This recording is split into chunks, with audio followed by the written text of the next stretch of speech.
What's up, people? Welcome to this episode of the Buy the Hood podcast or webcast because I don't know how you're consuming this content. I'm your host as always. My name is Jimmy, and as we start off every show, that is with gratitude. I want to say thank you to all of our supporters from all across the world. Listen, my partner in crime is back with me today, man. I got Core in the building. Core, what is really good? Man, I'm good, man. Every day above ground's a good day, man. My wife had some good news last week, so we was out celebrating and doing It's those all type crazy. things, man. And so, I'm Life's back. good, bro. I'm back like I never left this week. Yeah. And if anybody listening to our podcast, most of our listeners are audio. So if you are listening to the audio podcast, just recognize that we do a live video stream we do on Fridays at 7 p.m. It's on our YouTube channel as well as our Facebook page whenever we have time on Friday. And that's most Fridays. We miss one here and there, but most Fridays we are there where we do a live as well as a giveaway where we give away Bitcoin every week. As a matter of fact, today we're going to talk about crypto for a second. But not specific strategies or investing, but it's something I think is the most important thing to understand with crypto as we head into the halvening that's happening in 2024. Somewhere around April 2024 will be the halvening. For those who don't know what the halvening is, you probably should be in our membership group, and shout out to everybody from the MDC membership group because we have a Bitcoin class coming up. We talk a lot about the halvening, but the halvening is something that most of us who are in Bitcoin are looking forward to.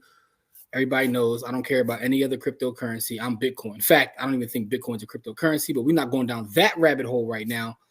This is about a specific article, right? It's an article I'm going to share, and I will put the link to this article in the show notes for the podcast, as well as the description on YouTube, as well as Facebook, so you can take a look at the article. But I will do, as I do on our podcast, read a little bit of the article to give you guys some context about the conversation that me and Corey will have briefly. This is about a banker, believe it or not, right? So it comes from the Daily Hodl, which is a cryptocurrency website, but it talks about this article, which is a banker. He lost access to $450 million worth of Ethereum after misplacing his wallet keys. Let me repeat that. The banker lost access to $450 million worth of Ethereum after misplacing his wallet keys. I wanted to repeat that because when I showed this to Corey, he was like, man, 450K is a tough loss.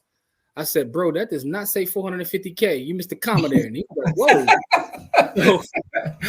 I thought for sure did. I missed the comment for sure. So a little bit about the article. This is a banker from Estonia. He's the owner of an Ethereum address with over 250,000 ETH, which is worth nearly $500 million. And you can go on the blockchain and actually check out the address where the ETH is just sitting. So he was doing an interview and he was asked about, getting into cryptocurrency, Bitcoin and Ethereum in the early days, but he lost access to the wallet. So he was a very, very early adopter, which is why he was able to accumulate so much because he paid nowhere near that because he was very early in. And what he says is he hasn't found his keys and he hasn't made much effort either. He said he has 250,000 Ethereum sitting in that wallet. And anybody can calculate for themselves what that's worth. And the interviewer says, man, that's hundreds of millions. He says, yeah, and I can't solve this alone.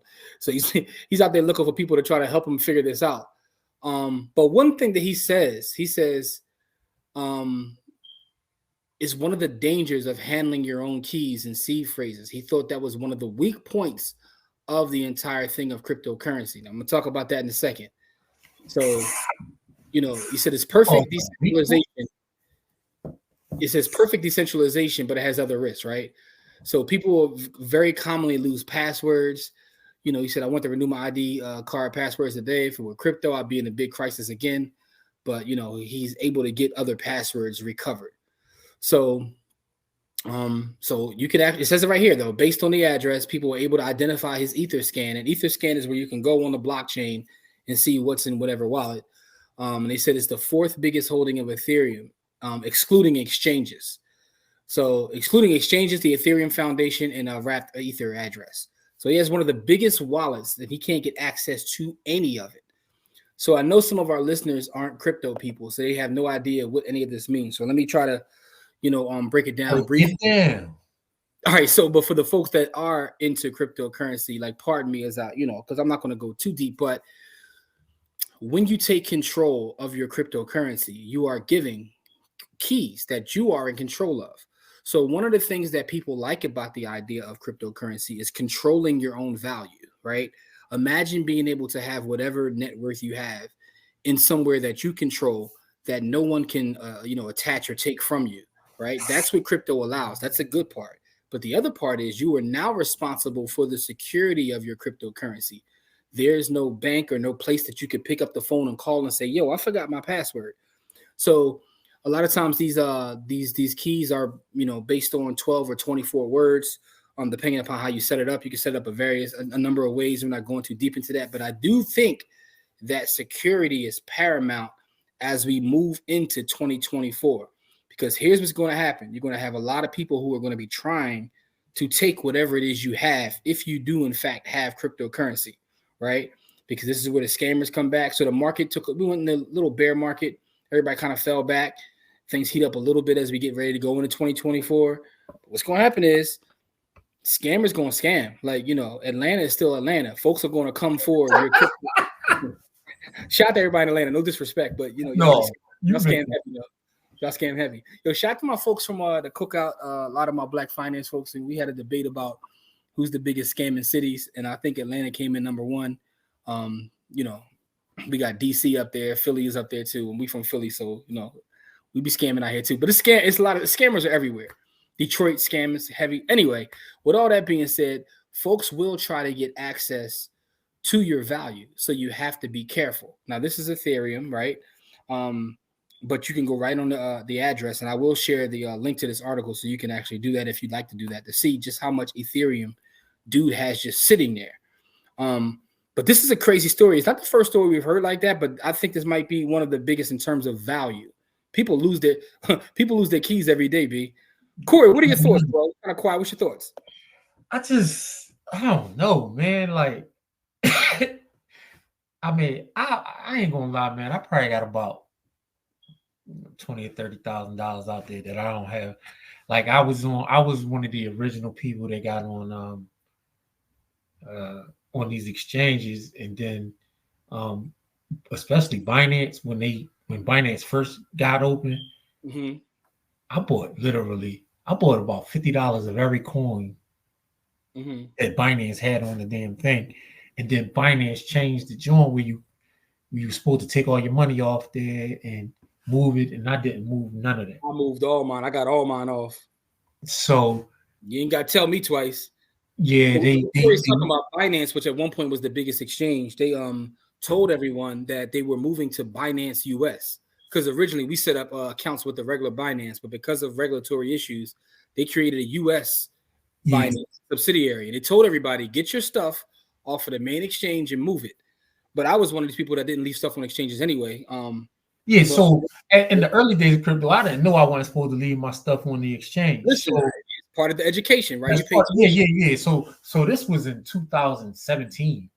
Yeah. 16. You know what I mean? This was it's 2017. And Binance was like, yo, get your stuff off the exchange, or you about to lose that, son. Yeah. I was like, y'all ain't gonna make me lose my crypto. And for sure, like, I definitely lost that. And so I know that feeling, you know what I mean? Like, I got crypto on exchanges now that I can get off, but I gotta go look for all of the passwords and stuff. I got these little black books that I got all my stuff in, and they all over the place. So I can get to them. I know where the black books are, but like, if I was to try to sit here on my computer now and try to go get it, I would have had no idea how to get half the crypto I got on these exchanges, because I was in the dark places of crypto. So I've never lost crypto that way. But it doesn't mean that I'm perfect. I lost crypto to rug pulls all the time when I got into the main deep streets of DeFi, and I was doing all kinds of crazy. I don't do that no longer. That's when I was shit coining. Before I had a come to Jesus moment and realize that shit coining is bad for your health.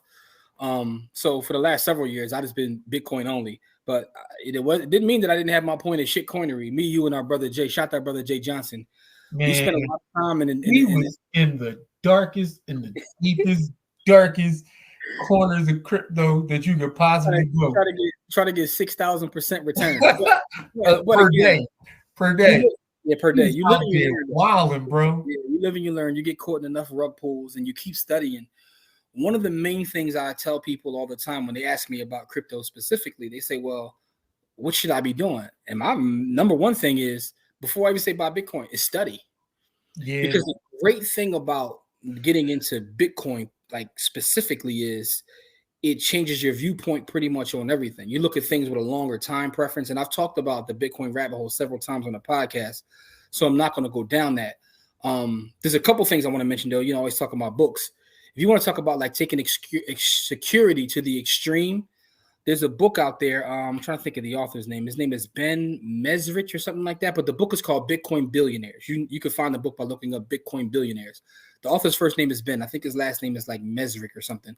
But he wrote a book called Bitcoin Billionaires, which is about the Winklevi or the Winklevoss twins. But in there, it tells their story of how they got into the crypto space.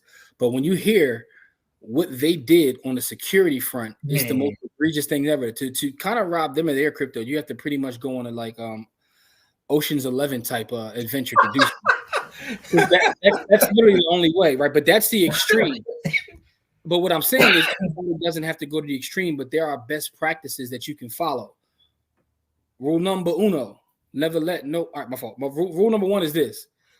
My fault, Corey. You know I had to. Yeah, man. Rule number one is this. Go you hold. Never leave your. Well, first of all, don't shitcoin, but never leave whatever you buy on an exchange. Never leave it on an exchange. Don't even put it up for like Corey did, lost some stuff because an exchange changed their rules or whatever. Because exchanges have all the power when you leave it on the exchange. In fact, you don't even own that crypto. You got an IOU. Yep. Get it off an exchange. If you cannot afford a cold wallet, get a hot wallet. Get a trust wallet. You can get a blue wallet. There's a number of wallets you can get. You can get a moon wallet. I'm token wallet. This is a thousand. Yeah, token. There's a ton of wallets you can get that are hot wallets. Past that, get you cold storage. And I know a lot of people love the ledgers because it's just like the most popular one. I don't mess with them at all. I use a cold card. And again, if anybody wants any information about anything I'm saying, you can reach out to us because I do help folks personally. I ain't trying to charge nothing. This is not, no Atlanta, no scamming. I just want to make sure people are situated the right way. I'm going to charge you. Just Corey there. But just listen though. So those are some of the best practices to make sure you control your value. Now, as it pertains to this article, in the missing keys, one of the things that I learned about going down the rabbit hole is what decentralization actually means, which is when I realized that, man, well, Bitcoin is the only decentralized cryptocurrency. I said, but even beyond that, there's power in decentralization outside of just Bitcoin. So it made me look at everything different. So when you get your keys, what I like to do is have them in multiple places that you have access to, right? You want to decentralize your actual keys so you won't lose those keys because let's just say you got a couple Bitcoin you're sitting on right now. When the halving happens and when this ETF gets approved, you don't know where this sky is the limit. I've seen predictions as high as a couple million per Bitcoin. I've seen predictions 100. The low end people talk about 75K, right? Yeah. In the high end, it gets to and again, none of us know. I don't have a crystal ball. Yeah, I don't. But what I do know is once the institutions get in with the ETF, it's going to change everything. In fact, I heard one analyst say when the ETFs get approved and the institutions get in, the day of the retail person owning Bitcoin is over. It's an institutional asset at that point. And I said, damn. Yeah, that's great. So I don't know if that's true either. It could be hyperbole. But in hearing him say that, it made me think about, all right, if that's true, we got to really, really do what we can to hold. Because as this thing pumps up, they're going to want more people to sell out of their positions. You know what I mean? And it's going to be hard to tell somebody not to. If you bought in when Bitcoin was $8,000 and that joint goes to 100 and you tell me you're selling, I can't be mad at you. 16, you getting 16x on your money. But then when that thing hits to 125, you're going to be like, oh. You know what I mean? But it is what it is. So just make sure you study. And there are tons and tons of books out there about Bitcoin, about cryptocurrency. We talked about the Bitcoin standard several times on our Friday show as well as the podcast. Yeah, man. And I'm always reading about Bitcoin. The most recent book that I'm in the middle of reading now is called Fiat Ruins Everything by Jimmy Song. And shout out to him because he was on the panel in DC when I was down there as part of that's a gangster title. That's the name of the book. It's called Fiat Ruins Everything. And it's pretty amazing. Like, so that's what I'm currently reading. If you guys want to take a look at that, it's by Jimmy Song. It's called Fiat Ruins Everything. It's a good book. There's another book called Hard Money You Can't Fuck With. That's a pretty good book. It's a lot of books out there. Bitcoin and Black America. This is tons of books about Bitcoin and cryptocurrency in general. But if you are someone that holds this, please be careful as we move into 2024 because it's gonna get nasty out there, yo. Nasty work is all around. Yeah, man. So, Corey, what are your final thoughts? What any thoughts you got about this story about crypto in general, about what's going on before we don't be me, be better than me, right? Because I'm still with the tomfoolery. I ain't gonna lie, man. I'd be all over these crypto streets. And listen, Corey, I be trying to get Corey to slow down. Corey just be he be out here wilding, man. We used to call him what's the word we used to call him? Dolo, yeah, whatever. Dolo. Yeah, that was his nickname in our group because he just be out here wilding. Yeah, I'll be out here, but listen, I don't take nobody with me on these excursions because my money and your money is different. You know what I mean? Because I know that if I lose my money, I don't really care because I did the work, I did the studying, and if something bad happened, I'm all right with it. You know what I mean? But I don't put nobody onto my, into my crypto tomfoolery because that feels like scamming to me. Like if I tell you to lose your money with me, that's kind of, that feel kind of scammy. So I just, I do my studying, I go down my crypto rabbit holes. But what I will tell you is that Bitcoin is 95% of my positions. Not even 95, like 98. I got some Ethereum, I got some Matic, and then I got some Bitcoin. But 97% of my position is Bitcoin.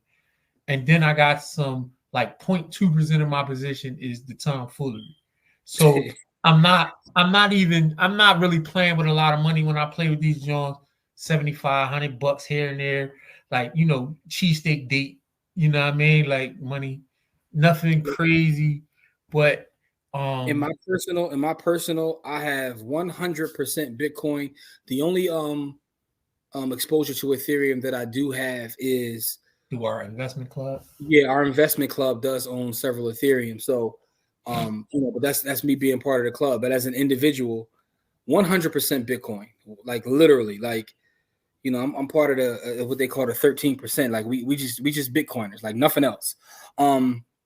But to Corey's point though, that you can get caught in rabbit holes, but a lot of times in those rabbit holes, and when you go down those dark alleys of DeFi and things like that, they're trying to get Bitcoin.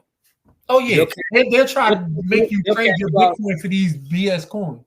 Yep, that's exactly what they do, and so just understand that. It's funny because I'm like the way more conservative when it comes to the trading, the stock market, all that. Corey be out here like y'all understand. He got a gambler spirit, man. I got a hustler spirit. Come boy, trigger the gambler, man. Yo, man, listen. The thing is, I win way more than I lose. I just don't really talk about it because it really ain't for nobody. I ain't gonna say it ain't for Eric. It's really for nobody. It ain't even really for me. But I know what I'm doing, so I win way more than I lose. Like infinitely way more than I lose. But I definitely lose.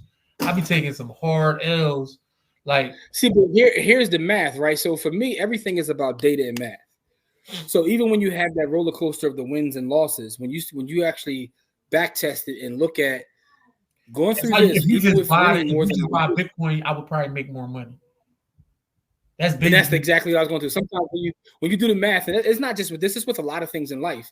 You say, man, I can go do this, that, and third. But if you just went straight, then a lot of times you end up, it probably won't be as fun, as much fun, let's be honest. But it's just, to me, everything is math, man. Everything is math. But getting back to this article before we get out of here, take a look at the article if you want. If not, just, you heard my synopsis of the article and saw it on the screen if you're watching the video.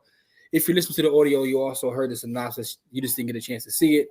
But there's a gentleman out there who doesn't have access to $450 million worth of crypto because he just lost his keys. Just very simply lost his keys. And that means that crypto will sit there and unless someone can crack it, which is damn near impossible. But here's the other interesting thing, and the last thing I want to talk about before we get out of here. There are a number of people with Bitcoin who have fallen down the same trap. And you can just look it up. Just Google person loses keys to cryptocurrency. You'll see article after article after article. Man. But one of the things that people don't talk about a lot is because of all of that, that means it's even more scarce. Yep. Right. So we have the halving happens, which means that the amount of Bitcoin being made available to the miners to do whatever it is they do, it's going to be cut in half. Right. So every 4 years this happens, it becomes more scarce. It's built into the protocol. But then when you think all the lost crypto, if you think about the lost crypto, it becomes even more scarce, which, everyone knows scarcity causes value. So that's just something else to think about. But be careful. I want anyone who listens to our pod, watches our pod, is in our circle, follows us on social media. By the way, everything is at By the Hood. I don't want you guys to go through that. There are hundreds of people all across Philadelphia and the world that I've helped set up private keys. So again, I'll make myself available. Now, to Corey's point, I said free, but that's not like I'm not gonna give you 2-3 hours. But if you need a little help with anything, I'm at JW the Blueprint. I don't mind doing that for our folks. We do. I do have paid consoles too. To Corey's point. Now, let's be very, very clear. We used to go to people. We used to pull up the people crib for absolutely free. We used to go to the free libraries all around the city of Philadelphia. We got on multiple, and I mean multiple tens, maybe I was put it at hundreds of Zooms where we just got on and told people all of this stuff. Literally over the years, we have done this for free. Jim is better than me at this point because all that free stuff, nobody listened to us. I ain't gonna say nobody. I'm gonna say like this: probably 10 people out of all the people that we talked to listen to us because it was free. So I'm gonna charge you to make you remember. I'm just gonna let you know. I'm gonna charge you to make you remember. I'll tell you, but I'm gonna charge you because you won't remember it unless I charge you. And I ain't gonna charge you no egregious amount. I'm not getting on my, Atlanta scammer John. But I'm gonna charge you enough that you're gonna remember to actually do what we talked about. All right. So with that being said, though, and she getting shot to Atlanta. I ain't trying to poop on them, but it's just funny. It's just funny to say. But,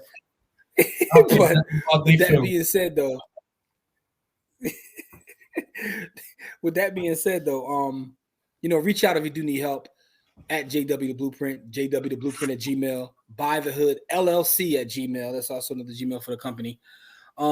If you have any issues, let us know. But and let us know what you think about this article, man. How would you feel if you lost $450 million and you could see it? That's the thing, you can see it right there.